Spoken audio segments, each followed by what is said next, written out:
तो इसमें पूरी रासायनिक क्रिया समझाइए कि पारे के माध्यम से रासायनिक क्रिया करके कैसे सुवर्ण बनाया जा सकता है। मेरे हाथ के 25 लाख रुपए से ज्यादा कीमती के शिवलिंग आज भी मंदिरों में है और बड़े बड़े जगहों पे है।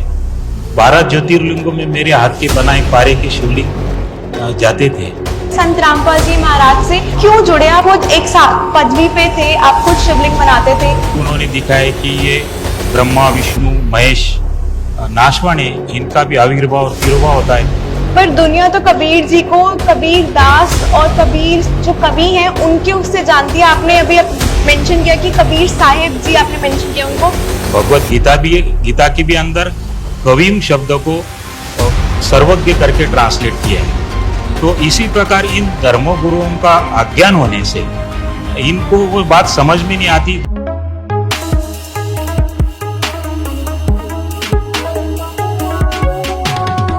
नमस्कार दर्शकों, आपका स्वागत है खास पेशकश में और हमारे साथ जुड़े हैं डॉक्टर राकेश मदनलाल भावसर। आइए इनसे बात करते हैं और इनके जीवन के बारे में जानते हैं। नमस्कार सर, आपका बहुत बहुत स्वागत है हमारे खास कार्यक्रम में। उससे शुरू करने से पहले हमारे दर्शकों को अपने बारे में बताइए थोड़ा सा। नमस्ते, मेरा नाम डॉक्टर राजेश मदनलाल भावसर है और मैं महाराष्ट्र से बिलोंग करता हूँ, धुले डिस्ट्रिक्ट से। इसके पहले मैं एक धर्मगुरु टाइप था, मेरा आश्रम था और मैं कई साल से आयुर्वेद, कर्मकांड, ज्योतिष, मीमांसा, पराविज्ञान, पारद विज्ञान, चारों वेद, 18 पुराण, ये सब मैं स्टडी कर चुका हूँ। और मैं पारे का शिवलिंग बनाया करता था, श्री यंत्र बनाया करता था और ब्राह्मण लोग जो है मेरे चरण स्पर्श करके ये लेके जाते थे मेरे से। और जो मैं 1100 रुपए में चीज देता हूँ वो आगे 11,000 में बेचते थे। तो ये मेरा शुरू से ही, मैं शिव जी का भी भक्त था और मेरे हाथ के 25 लाख रुपए से ज्यादा कीमती के शिवलिंग आज भी मंदिरों में है और बड़े बड़े जगहों पे है। 12 ज्योतिर्लिंगों में मेरे हाथ के बनाए पारे के शिवलिंग जाते थे और ये सब मैं करता था। मगर मेरे मन में एक अमर बनने की इच्छा थी, तो वो कहाँ से पूरी होगी ये सब मैं देख रहा था। तो कहीं पे ऐसा कोई मार्ग नहीं था और इस प्रकार जो करते करते जो है ना, मेरा एक दिन मैं संत रामपाल जी महाराज का जो है ना चैनल देख रहा था और उस पे काफी कुछ मुझे बहुत ही अच्छी जानकारी मिली और वो सब देख के मैं अचंभित रह गया कि ये कैसा अद्भुत ज्ञान है। तो सर आपको क्या डिफरेंस लगा? आपने अभी संत रामपाल जी महाराज जी का जिक्र किया अपने इंट्रोडक्शन में, तो आप सबसे पहले आप कब जुड़े संत रामपाल जी महाराज से और क्यों जुड़े? आप खुद एक पदवी पे थे, आप खुद शिवलिंग बनाते थे, तो ऐसा क्या हुआ कि आप संत रामपाल जी महाराज जी से जुड़े? मुझे जो है ना बचपन से ही एक अमर बनने की इच्छा थी और तमाम प्रकार का ज्ञान में स्टडी कर चुका था। हिमालय में भी रहा, मैं 8 साल हिमालय में रहा और कई तरह का मैंने स्टडी किया। एक सुवर्ण विज्ञान के ऊपर मैंने किताब भी लिखी है, देह सिद्धि, सुवर्ण सिद्धि और रस सिद्धि। तो बड़े बड़े साइंटिस्ट लोगों ने भी मेरा सत्कार किया है। वर्ल्ड साइंटिस्ट डॉक्टर यशपाल, उनसे भी मिला हूँ। पूना यूनिवर्सिटी के vice chancellor director Vasantrao Gowariker से भी मिला हूँ और इसी तरह के अनेक साइंटिस्ट लोगों के साथ भी मेरी डिस्कस हुई है इस विषय पर। और मेरे पास एक ऐसा भी चमत्कृत ज्ञान आ गया था जो मैं एक सामान्य धातु को श्रेष्ठ धातु में कन्वर्ट कर सकता था। जैसे एक टिन मेटल कलाई होती है, उसमें 2 बूंद केमिकल डालने से 13 किलो चांदी एक टाइम में बनती थी।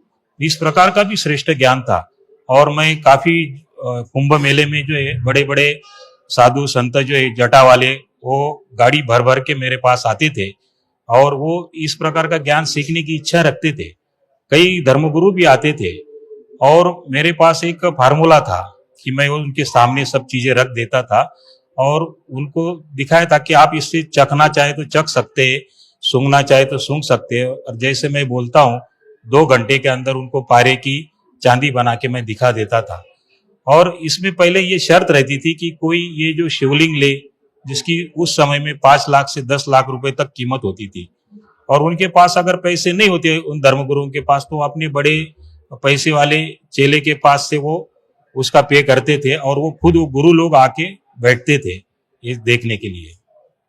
तो आपके पास तो खुद ही इतनी सिद्धि थी, तो संत रामपाल जी महाराज को गुरु बनाना कुछ समझ नहीं आ रहा, थोड़ा और विस्तार से बताइए। तो ऐसा है कि मैं ये जानता है कि उनकी जो वाणी जो है मुझे एक प्रकार से चुभ गई कि तन धर सुखिया कोई न देखा, जो देखा सो दुखिया हो।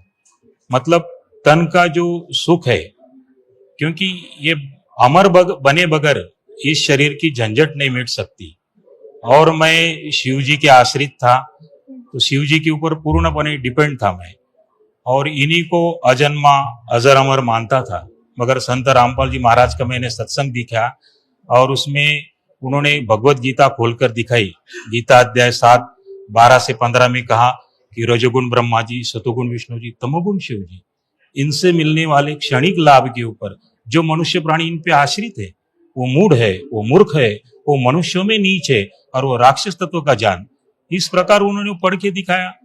तो मुझे भी अचंभित लगा कि ये क्या, आज तक तो हम लोग गीता पढ़ते थे और ये सामने ही बता रहे।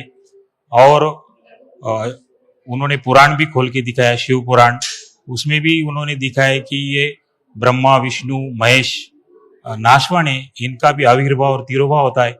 भगवती पुराण खोल के दिखाया, 5 नंबर 1 पे उन्होंने दिखाया कि ये तीनों देवों की जन्म और मृत्यु होती है। तो मैं थक कर रह गया कि मैंने आज तक इतना पढ़ा, मगर एक बात ये मेरे जहन में लगती थी कि गुरु बिन वेद पढ़े जो प्राणी, समझे ना सार रहे अज्ञानी। ये बात मुझे खटकती थी कि सचमुच गुरु जो है तो यही है, क्योंकि आज तक कोई बता नहीं सका कि ब्रह्मा विष्णु महेश को कितना ज्ञान है, क्या ज्ञान है। तो संत रामपाल जी महाराज ने ये बता दिया। और कहते हैं ना कि कबीर साहिब की वाणी में ये बात लिखी है कि इस धर्म गुरुओं ने सारा आध्यात्मिक ज्ञान इतना उलझा के रखा है, जैसे 9 मन सुध उलझा देते। तो कबीर साहिब की वो वाणी मुझे याद आ गई कि 9 मन सुध उलझिया, ये सभी ऋषि रहे झकमार, और सदगुरु ऐसा सुलझा दे, उलझे न दूजी बार। तो ये सचमुच ऐसा है कि मैं आज तक तमाम धर्मगुरुओं को गारत कर देता था, और बड़े बड़े धर्मगुरु भी इस ज्ञान के आगे नतमस्तक हो जाते थे, क्योंकि सभी पैसों के लिए कर रहे, और पैसे का तो कोई बात ही नहीं थी। अनेक प्रकार के मेरी खुद किताब है लिखी हुई, देह सिद्धि, स्वर्ण सिद्धि और रस सिद्धि नाम की। इसमें ढेरों सारे प्रमाण है, और प्राचीन ग्रंथों के भी इसमें सब दिया हुआ है कि नाथ संप्रदाय का ज्ञान, कि कैसे ये पारे से सोना बनाते थे, और उसमें कैसे दोहा का प्रयोग किया गया है। तो ये सब मैंने उसमें दिया है, जैसे तोरस मोरस गंधक पारा, जिन वीचे दीजे नाम सहारा, नाग मार नागिन को दे, गोरख का एक खप्पर भरी कंचन ले। तो इसमें पूरी रासायनिक क्रिया समझाई है कि पारे के माध्यम से रासायनिक क्रिया करके कैसे सुवर्ण बनाया जा सकता है। तो सुवर्ण का तात्पर्य ये होता है कि सोने को अगर 25,000 करंट हमने दिया, डीसी करंट, तो उसमें से पारा और गंधक बाहर पड़ता है। तो सोना भी जो बना हुआ वो पारे से बना हुआ है, और कलर जो है वो सल्फर का है उसको। तो स्थायी पारा और स्थायी गंधक मिलाने से पारा जो गोल्ड में कन्वर्ट हो जाता है। तो इस प्रकार का ये भी साइंस, और ये साइंस से मैंने डॉक्टर यशपाल जी से डिस्कस किया, तो वो भी थक कर रह जाते, क्योंकि ये जो ज्ञान है ये थोड़ा एडवांस साइंस है, जो यहाँ की साइंस के ऊपर है। जी सही बात है, ऐसा तो हमने बहुत ही रेयर, आई गेस मैं पहली बार ही सुन रही हूँ आपसे कि ऐसा कुछ भी होता है। तो और बताइए संत रामपाल जी महाराज के बारे में, क्या डिफरेंस आपको लगा? आपने बताया बाकी धर्म गुरुओं के पास भी आप गए, उनका भी आपने ज्ञान सुना, क्या डिफरेंस लगा कि आपने संत रामपाल जी महाराज को चुना और बाकी धर्म गुरुओं को साइड में रखा गया? बाकी धर्म गुरुओं का जो ज्ञान है, तो वो कहते हैं कि पापों का नाश नहीं हो सकता, जो कष्ट है आपके जीवन में वो आपको भोगना ही पड़ेगा। और संत रामपाल जी महाराज ने बताया कि परमात्मा तो बड़े से बड़े कष्ट नाश कर देते, पापों का नाश कर देते। ये विशेष बात लगी उसमें, क्योंकि तमाम धर्मगुरु कहते हैं कि जो आपको कष्ट है वो तो आपके कर्मों में है, तो वो भोगना ही पड़ेंगे। तो अगर भोगते ही रहेंगे तो फिर क्या फायदा इस आध्यात्मिक पूजा, और ये किस लिए, ऐसे सवाल उठता था। और संत रामपाल जी महाराज जी ने इसको बिल्कुल क्लियर कर दिया कि उन्होंने वेदों का दाखला दिया कि भगवान कौन है। उन्होंने खोल के बताया, ऋग्वेद, यूसी किसी कबीर अंगारियासी, पापों का नाश करने वाले, कबीर बम्बारियासी, यानी बंधनों से छुड़ाने वाले। और कहाँ रहते? ऋतुधामा भुवनोपरि तिष्ठति।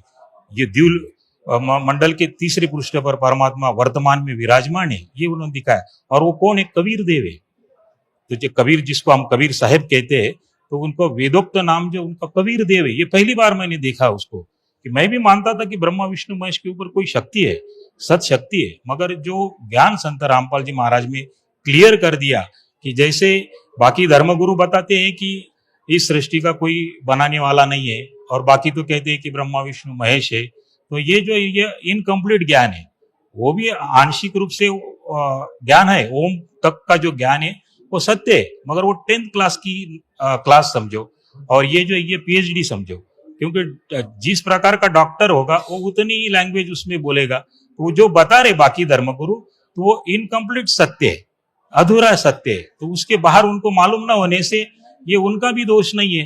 तो संत रामपाल जी महाराज जो कह रहे, वो पूरा अगर वो सुन ले तो उसमें भी वो परिवर्तन आ सकता है। क्योंकि संत रामपाल जी महाराज बता रहे कि जो दृष्टा है तो दृश्य होगा, और करता है तो उसका क्रिएशन होगा। तो ये जो क्रिएशन है बगैर कर्ता के नहीं आ सकता है, जो समस्त सृष्टि है, तो वो कौन है? तो उन्होंने ये बता दिया कि कबीर देव है। और इसी तरह उन्होंने कई दाखले दिए, नानक देव जी का दाखला दिया है उन्होंने, और उसमें कहा है कि नानक देव जी ने भी कहा है कि भाई सूरत मुल्की बेस, ये ठगवाड़ा ठगी देश, खरा शाना बहुता भार, ये धानक रूप रहा करता। ये भी क्लियर कर दिया कि ये धानक का जो काम करने वाले, यही क्रिएटर है और यही करता है।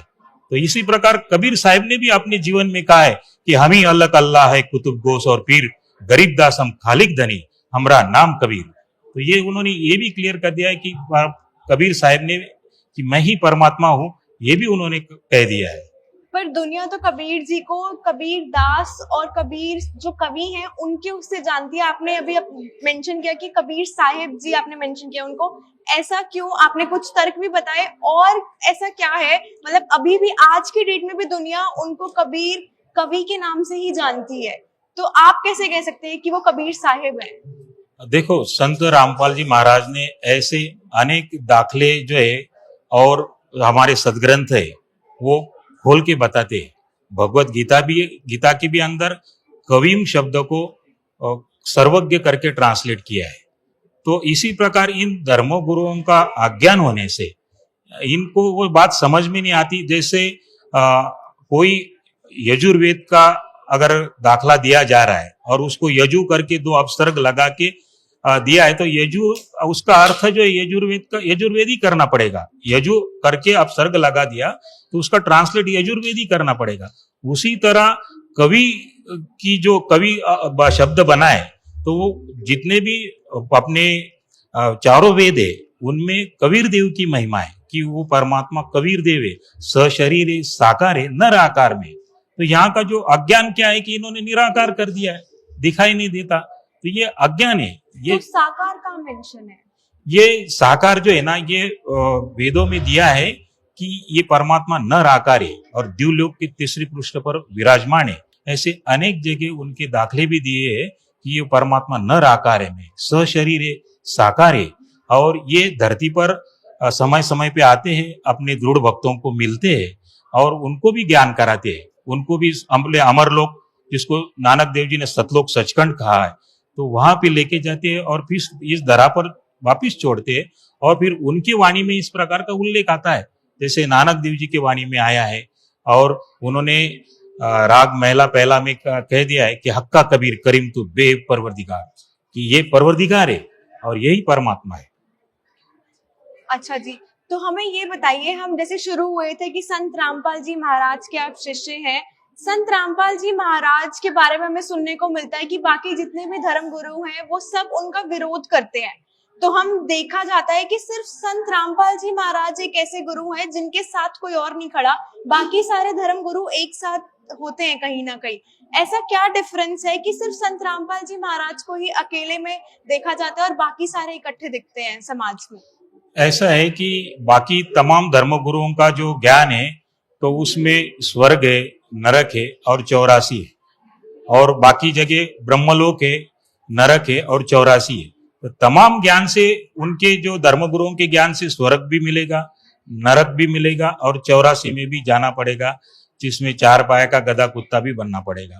तो इस प्रकार का वो ज्ञान है। और संत रामपाल जी महाराज जी का ज्ञान है कि आप अमर बन सकते हैं, 84 में नहीं जाना पड़ेगा। ये विशेष ज्ञान है जिसके फलस्वरूप वो अपने हार स्वीकारने में सक्षम नहीं है वो धर्मगुरु, इसलिए वो विरोधी हो गए उनके। तो वास्तविक उनको चाहिए कि ये क्या ज्ञान है। हर एक व्यक्ति को यहाँ से जन्म मरण के चक्र से छूटने की इच्छा होती है और वो अपना अहम त्याग के अगर ये क्या ज्ञान बता रहे, अगर ये वो देखेंगे पढ़ेंगे तो सहर्ष से उसको स्वीकार हो सकता है। और स्वीकार न करने का जो बात आ रही है तो वो उनका अहम है, वो इनको त्यागना पड़ेगा, तभी जाके ये चीज उनके भी फायदे की है। और मैं चाहता हूं कि इन सब तमाम धर्म गुरुओं को कि आप अपना अहंकार छोड़ के और ज्ञान को देखे, प्रमाण देखे, सारे प्रमाण देखे, पेज नंबर सहित उन्होंने दिखा दिया है कि वो अमर परमात्मा कबीर देव है। संत रामपाल जी महाराज शुरू से ही चर्चा का विषय रहे हैं और कहीं ना कहीं अच्छे कामों में भी उनका बहुत बड़ा सहयोग रहा है। हम न्यूज में अक्सर देखते हैं कि उन्होंने कहीं ना कहीं मदद की, जैसे बाढ़ आई, राम मंदिर के टाइम पे उन्होंने भंडारा लगाया। ऐसे और कौन से कार्य हैं जो संत रामपाल जी महाराज कर रहे हैं, उसके बारे में बताइए थोड़ा। संत रामपाल जी महाराज के यहाँ देहदान शिविर भी लगाया है और रक्तदान शिविर भी लगाया है यहाँ पे, और नेत्र चिकित्सा फ्री में की जाती है और दंत चिकित्सा भी की जाती है। और अनेक जगह पे ऐसे जो कार्यक्रम होते हैं, जैसे राम मंदिर बना उस टाइम पे भी उन्होंने बहुत बड़ा भंडारा दिया। और इसी तरह के कामों में हर समय 2 करोड़ से ज्यादा एक सामान्य खर्चा आ जाता है। और इस प्रकार संत रामपाल जी महाराज जी के आज 11-12 बहुत बड़े आश्रम है और हर जगह करोड़ 2 करोड़ रुपए का तो आसानी से इसमें व्यय होता है। तो एक सामान्य व्यक्ति नहीं कर सकता ये। तो ये बात सोचने की है कि ये इतना कहीं से पॉलिटिकल सपोर्ट ना लेते हुए भी और अकेले ये कैसे चलता है, तो इसमें परमात्मा का रजा होने से ही ये सब काम चलते हैं और इस प्रकार आपको देखना चाहिए जी। और हमें सुनने को भी मिला है कि संत रामपाल जी महाराज दहेज मुक्त शादियां भी कराते हैं, तो क्या ये बात सही है और ऐसा सही में होता है क्या? जी बिल्कुल सही सुना है आपने, क्योंकि उनको ये दहेज प्रथा जो है ना वो समाप्त करने की है। जैसे पहले स्त्री उसका पति मर जाता था तो उसको जीवित जलाया जाता था उसके साथ, तो वो प्रथा जैसे किसी महापुरुष ने प्रयत्न करने पर वो बंद हुई, तो वैसे ही ये संत रामपाल जी महाराज ने इन्होंने ये बीड़ा उठाया है। वास्तविक ये दिखने में असंभव जैसे कार्य है बड़े बड़े, मगर संत रामपाल जी महाराज ये सहज रूप से करके बता रहे तत्व ज्ञान के आधार पर कि ये उनके पास ऐसा अस्त्र शस्त्र है जो किसी भी अस्त्र शस्त्रों को काट देता है। और ये तत्व ज्ञान बहुत ही आत्मसात करने पर बहुत ही सुलभ हो जाता है। तो यहाँ पे दहेज मुक्त शादियां की जाती है जिनसे 1 रुपया नहीं लिया जाता है। और उस व्यक्ति को भी, जैसे लड़की होती है किसी को, तो माता पिता को टेंशन होता है कि लाखों रुपए का खर्चा हो जाता है उसमें, तो वो भी खर्चा उसमें होता नहीं है। और संत रामपाल जी महाराज ये दोनों तनाव मुक्त रहेंगे तो प्रेम से रह पाएंगे और सही जीव यानी सही इसमें प्रेम से संबंध स्थापित होने पर जीवन आनंदमय हो सकता है। जी, अक्सर जैसे हम आपसे भी बात कर रहे हैं और हम बाकी भी संत रामपाल जी महाराज के अनुयायियों से बात करते हैं या उनके बारे में सुनते हैं, तो हमें पता चलता है कि उनका जो लाइफ है बिल्कुल ड्रास्टिक चेंज आया होता है उनकी लाइफ में संत रामपाल जी महाराज से जुड़ने के बाद। तो आपको लाइफ में क्या चेंज फील हुआ, इसके बारे में बताइए। मुझे तो सबसे बड़ा रास्ता ये मिल गया कि अमर जो मेरी इच्छा थी, क्योंकि ये इस पृथ्वी का नियम भी है कि ये कर्म सृष्टि कहलाती है और जैसे कर्म करेगा वैसे फल उसको प्राप्त होगा। ब्रह्मा विष्णु महेश को प्रभु मान के पूजन करेगा, अंतिम समय में इनको प्रभु मानता रहेगा तो स्वर्ग जाएंगे लोग, नरक जाएंगे और 84 भी जाएंगे। और संत रामपाल जी महाराज कह रहे कि कितने भी सुख भोगे और नरक के कहर टूट जाने पर सारे सुखों पे पानी फिर जाएगा। तो ये बात मुझे भी लग गई कि सचमुच ये बात तो है ही कि अगर वो नरक के कहर टूट गए और फिर 84 के कहर टूट गए तो सारा बेड़ा गर्क हो जाएगा। तो ऐसा जीवन चाहिए कि जिसमें नरक में ना जाना पड़े, 84 में ना जाना पड़े। तो ये ज्ञान मुझे बहुत ही अच्छा लगा कि वो अमर परमात्मा भी हमको कौन है ये भी पता चल गया। तो जिन हरि जैसा सुमरिया ताको तैसा लाभ, वाणी के अनुसार जो जिस प्रकार के हरि की यानी प्रभु का पूजन करेगा उसको उस प्रकार की फल प्राप्ति हो जाएगी। तो इतना सरल और सिंपल है। तो अमर प्रभु का पूजन करो, अमर लोक में चले जाएंगे, सदा के लिए सुखी हो जाएंगे। ब्रह्मा विष्णु महेश का करेंगे तो स्वर्ग जाएंगे, नरक जाएंगे और 84 जाएंगे। इन्हीं लोगों का भी ज्ञान है, वो कह ही रहे कि आपको भोगना पड़ेगा, ये करना पड़ेगा। तो ये जो ज्ञान है तो संत रामपाल जी महाराज का मुझे बहुत ही अच्छा लगा कि एक जीवन में सदा के लिए व्यक्ति कैसे अमर हो सकता है, क्योंकि यहाँ से जाना तो सबको है, मगर जाएंगे कहाँ? जैसे वहां स्वर्ग नरक और 84 जाएंगे, वैसे यहाँ अमर लोग जाएंगे और सदा के लिए अमर शरीर मिल जाएगा। तो जो हमारे सदग्रंथों के आधार पे संत रामपाल जी महाराज वो बताते हैं और वो सत्य भी है। जो मैंने सारे ग्रंथ भी पढ़ रखे हैं और कई प्रकार का मैंने स्टडी भी कर रखा है। तो सर हम शो के एंड की तरफ बढ़ रहे हैं, बस मैं आपसे ये पूछना चाहूंगी कि आप हमारे दर्शकों को एंड में आते हुए क्या कहना चाहेंगे? मैं सभी विश्व के तमाम लोगों को ये कहना चाहूंगा कि ये जो संत रामपाल जी महाराज जो ज्ञान दे रहे, इनकी सृष्टि रचना ये सभी आध्यात्मिक सदग्रंथों को समझने की मास्टर की है और यूट्यूब पे इसके प्रमाण सहित बताते हैं संत रामपाल जी महाराज। पेज नंबर बताते हैं और उसका सारा डिटेल्स समझाते, अर्थ भी समझाते। आज हम सब लोग एजुकेटेड है, हमने पढ़ रखा है, डिग्री ले चुके हैं बड़े बड़े, मगर कहते हैं ना कि गुरु बिन वेद पढ़े जो प्राणी, समझे ना सार रहे अज्ञानी। ये उक्ति अगर किसी पे सूट होती है तो केवल वो संत रामपाल जी महाराज है। तमाम धर्मगुरु आपको ये बताएंगे कि आप स्वर्ग जाएंगे, ठीक है स्वर्ग जाएंगे, नरक भी जा रहे और 84 भी जा रहे। ये तो आप देखो ये बात सत्य है क्या? नहीं। वो कह रहे कि नरक में गए तो सारे सुखों पे पानी फिर जाएगा, ये भी उतना ही सत्य है। और संत रामपाल जी महाराज जो बता रहे वो सचमुच एक अद्भुत है कि आप हमेशा के लिए अमर हो सकते हैं, क्योंकि अमर प्रभु कौन है इसकी जानकारी इस मृत्यु लोक में न होने से परमात्मा को ही अपना सरल रूप बना के गुरु रूप में आना पड़ता है। और वही संत रामपाल जी महाराज है। आज वर्तमान में संत रामपाल जी महाराज दूसरे तीसरे कोई नहीं, वो स्वयं कबीर परमात्मा ही आए हुए हैं। और आप ये सभी तरह का ज्ञान देख ही रहे कि एक अद्भुत और अलौकिक ज्ञान उन्होंने दिया है जो आज तक संसार में किसी गुरु के पास नहीं है।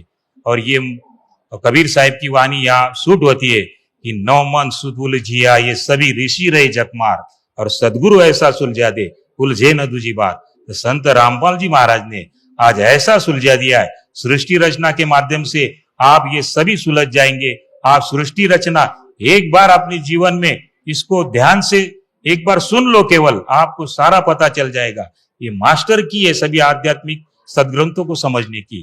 तो आप इसको जरूर समझे, सृष्टि रचना जरूर देखे, यूट्यूब पे एक बार देख लीजिए कि आपको पता चल जाएगा कि परमात्मा वास्तव में नर आकार में सशरीर और साकार है, और वही संत रामपाल जी महाराज ही है।